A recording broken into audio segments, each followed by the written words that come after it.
what can we do? Well, we can make rules that allow bankruptcies and mergers to be simpler and faster. And so we can go through that liquidation process faster. We can reduce taxes on savings. Now, who are the savers? Who are the savers? I mean, if you're a family of 4 and you're making $20,000 a year, how much are you saving? Not much. If you are a family of 4 and you're making $200,000 a year, who are the savers? It's not the guys making $20,000. Oh no, does that just mean tax cuts for the rich? But you can't say that. Sure you can. It also includes retained earnings, okay? What's that? That's corporations. What? Cut taxes on corporations? Yes. Because, you know, corporations aren't real. Did you know this? They're not real people. General Motors, not a real general. Who knew?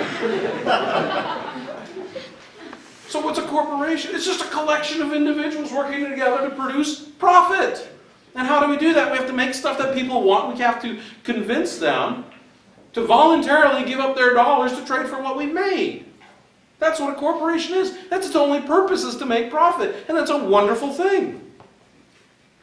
And so when we tax a corporation, the incidence of the tax, the burden of the tax, doesn't fall on this mythical corporation because they don't exist. It falls on the owners, it falls on the workers, and it falls on the consumer. On what ratio? We don't know. It's all hidden. Eliminate the veil. Get rid of it. Imagine we dropped income tax on corporations to 0. You want to stimulate the economy? Do that. If you're a businessman in Europe and you saw the United States drop their income tax on corporations to 0, how would you react? And we can also reduce business costs by what?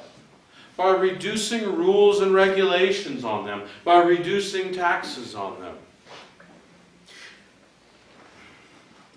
And we also need to recognize this. Losses are necessary. Losses are necessary to free up resources and malinvested capital. Bailouts prevent this. Bailouts are really bad. Why?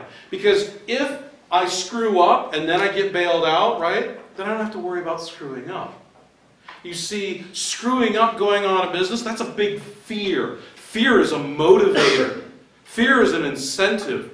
And fear checks greed. Fear checks greed. You look at the Wall Street guys, oh, those guys are so greedy. What checks them? What keeps them in check? Fear of bankruptcy keeps them in check. You remove the fear of bankruptcy, what's checking greed?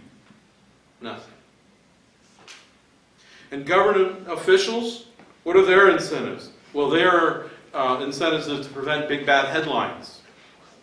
So their actions prolong and deepen the recession. We